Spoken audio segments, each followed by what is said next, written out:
The monarch's a beautiful butterfly, and farming is just it's a beautiful life. It's a great thing. You know, at first we just started out with, because the plants were pretty, we had huge fields of it up. We've got a peach orchard that's about a mile from here, and we had huge fields of it there, and we had to remove it because we were going to be plowing up that land and putting down some other produce and some fruit.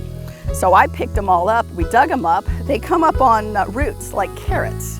And from the carrots, the plant's on the top and the carrot is on the bottom, and you can propagate them. So we started propagating them and growing our own. The butterfly weed is the only plant that a monarch can lay eggs on. So it's the only plant. So if it doesn't get that, then we don't have another crop of monarch. But you can see them in right here. I've got a little over 1,000 plants. The butterfly weed comes up in the spring around March or so, and it'll start putting on its orange flowers. So what we've done is we've planted about 1,000 butterfly plants, it's called butterfly weed, and out through this field, and we've got a second field that we've also done it. So we have 2 waystations registered with the state. And what the state does is they'll use these seeds from our pods, and you can see the seed pods right here. See how they've opened up? And I'm gonna pull one off for you. They've opened up like this, and what happens is these just come up here and they get caught in the wind and off they go, and then they're going to go and make more butterfly weed. And the state buys this seed and they use it for their pollinator program, and they take them up and down state highways and byways, and they plant them along the side of the road.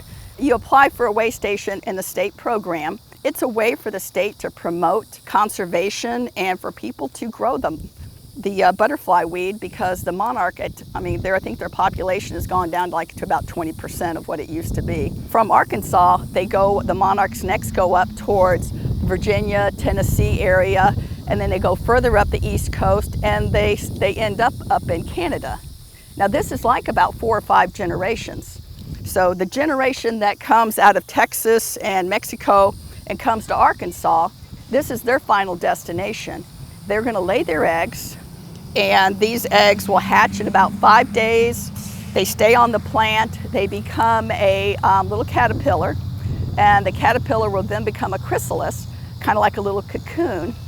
And from that, the butterflies come out, and these butterflies are gonna be the next stage that's gonna go up to the next leg of their trip, probably up to Virginia, Tennessee area.